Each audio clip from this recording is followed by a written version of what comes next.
তো মালিক চলে এসেছে। গুড মর্নিং মালিক। হ্যাঁ হ্যাঁ, গুড মর্নিং।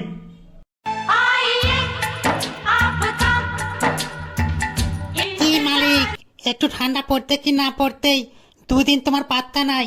আমার সাথে চিটিং করো না মালিক। ওই কি চিঠি করলাম? পায়খানা চাপতে চাপতে তো পায়খানা করতে আসবো। পায়খানা চাপেনি না, চাপে ধরেছিলা।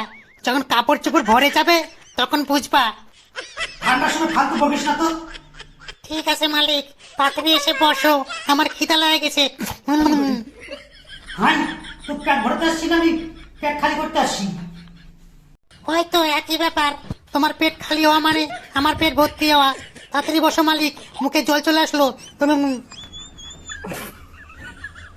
মালিক, ঠান্ডার সময় সবকিছু ছোট হয়ে যায় বলো।